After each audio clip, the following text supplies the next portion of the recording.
Assalamualaikum warahmatullahi wabarakatuh, anak-anak. Kembali lagi ya sama saya. Senang sekali bisa berjumpa pada hari ini. Sekarang kita akan mempelajari IPS kelas 6. Kita akan belajar pembelajaran hari ini tentang karakteristik geografis dan kehidupan sosial budaya, ekonomi, politik di wilayah ASEAN.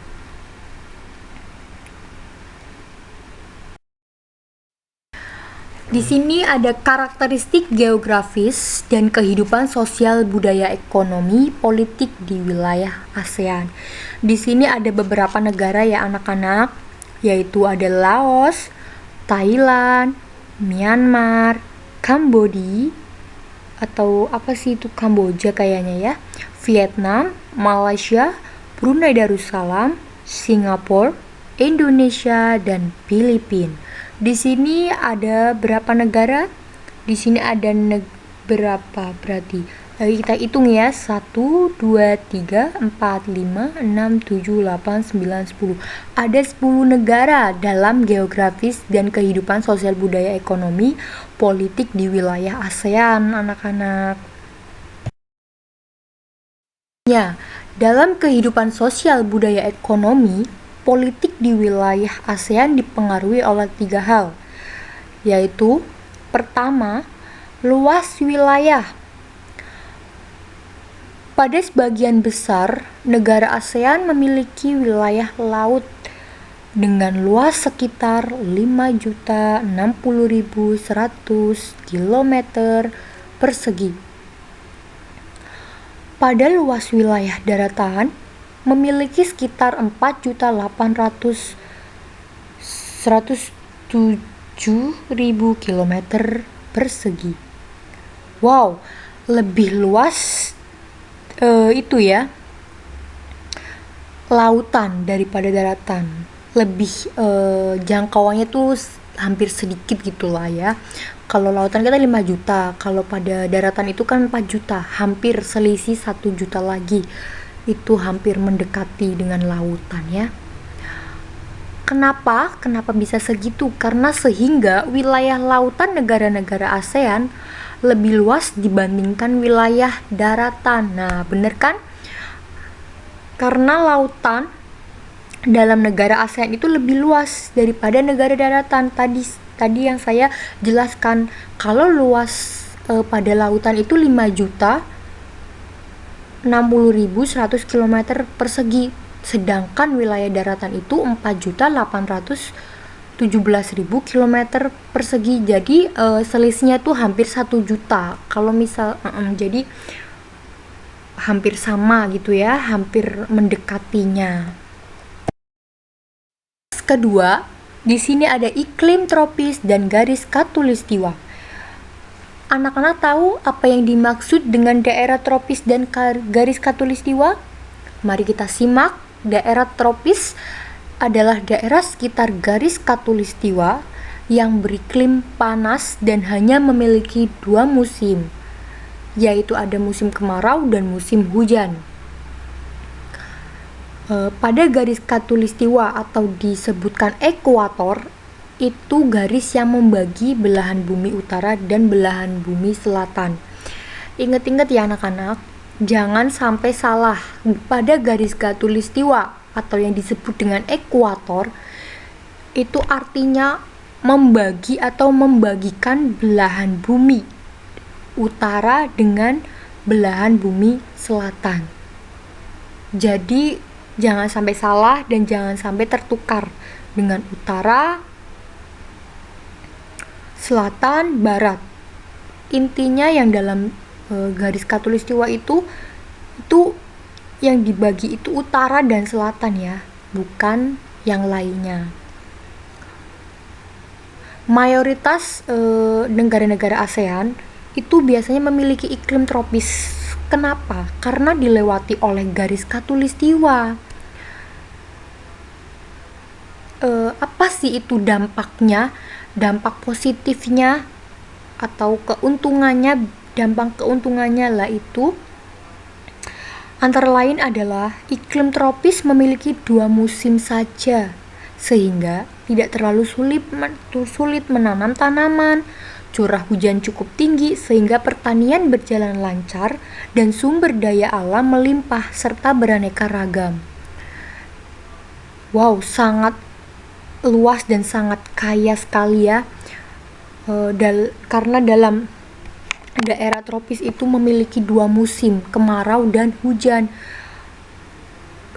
Dalam musim itu, jadi dapat mudah saat tanam menanam. Itu kalau kemarau, kalau hujan tinggi itu bisa petani itu lancar menanamnya dan subur padinya, dan sumber daya alamnya itu melimpah dan beraneka ragam. Cukup sangat kaya ya. Ketiga, letak geografis, astronomis, dan geologis. Contoh negara Indonesia dikaitkan dengan geografis, astronomis, dan geologis. Di sini ada luas Indonesia. Luas Indonesia di sini ada daratan dan lautan.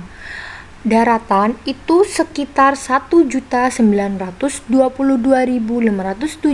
km persegi. Sedangkan luas lautan itu 3.257.483 km persegi. Jadi di sini anak-anak tahu ya, luas Indonesia dalam daratan dan lautan itu bisa dibedakan. Ini di sini lebih luas dan lebih sangat besar itu lautan daripada daratan. Karena daratan ini 1 juta, sedangkan lautan ini 3 juta. Jadi selisihnya sangat banyak sekali. Ya, kalau misalkan ada soal atau pertanyaan atau ditanyain daratan dan lautan luas Indonesia itu lebih luas mana? Yaitu lautan ya, 3 juta. Makanya Indonesia kaya akan perikanan, terumbu karang, dan minyak bumi ya, karena itu daratan dan lautannya sangat luas, sangat besar. Jadi Indonesia sangat kaya. Geografis adalah terletak di antara 2 benua dan 2 samudra. 2 benua itu diantaranya benua Asia dan benua Australia, dan diapit oleh 2 samudra. Samudra apa? Samudra Hindia dan Samudra Pasifik. Nah, anak-anak pasti tahu lah ya tentang geografis itu ada berapa benua dan berapa samudra. Pasti kalian udah tahu karena itu sangat sering dijelaskan. Itu disebabkan apa sih? Ya karena adanya percampuran budaya dan perekonomian masyarakat. Begitu pula dalam bidang politik, Indonesia dan negara-negara ASEAN lainnya juga menciptakan stabilitas ekonomi ASEAN.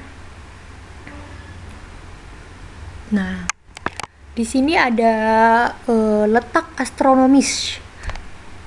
Letak astronomis adalah 6 derajat lintang utara sampai 11 derajat lintang selatan dan 95 derajat bujur timur sampai 141 derajat bujur timur. Nah, di bagian 6 sampai 11 itu disebabkan oleh iklim tropis, sedangkan 95 sampai 141 itu disebabkan oleh antara perbedaan waktu, yaitu adalah WIB, WITA, dan WIT. Ingat-ingat ya, kalau 6 sampai 11 itu iklim tropis, sedangkan 95 sampai 141 itu perbedaan waktu. Baik, di sini ada geologis. Letak suatu wilayah berdasarkan struktur bantuan. Di sini ada 2 jalur pegunungan, yaitu ada jalur pegunungan Sirkum Mediterania dan Sirkum Pasifik. Anak-anak tahu apa itu Sirkum Mediterania dan Sirkum Pasifik? Nah, Sirkum Mediterania itu Rangkaian pegunungan yang dimulai dari pegunungan Atlas, lalu ke Alpen, kemudian ke Balkan, terus ke Himalaya, ke Sumatera hingga ke Jawa, Nusa Tenggara, dan terakhir itu ke Maluku. Itu Sirkum Mediterania. Sedangkan Sirkum Pasifik adalah rangkaian pegunungan yang memanjang dimulai dari pantai Pasifik, kemudian ke Amerika, ke Kamchatka, ke Jepang, ke Filipina, lalu masuk ke Irian, kemudian ke Australia hingga ke Selandia Baru. Itu adalah Sirkum Pasifik. Apa sih itu sebabnya? Atau menyebabkan apa sih? Ya, karena Indonesia mempunyai banyak gunung berapi yang kaya akan mineral. Dan di sini ada 3 lempeng yang bergerak, yaitu lempeng Eurasia, lempeng Pasifik, dan lempeng Indo-Australia. Kenapa ada 3 lempeng itu? Itu menyebabkan apa? Menyebabkan terjadinya Indonesia menjadi rawan gempa dan bisa menimbulkan pegunungan sehingga sumber daya mineral semakin banyak. Lebih banyak, bukan lebih berkurang ya. Sangat mewah sekali, kaya. Lempeng Indo-Australia itu bergerak relatif ke arah utara dan menyusup ke dalam lempeng Eurasia. Menyusup itu kayak memasuki ke dalam lempeng Eurasia gitu. Sementara lempeng Pasifik itu bergerak relatif ke arah barat. Jadi beda-beda arah ya, tidak satu arah.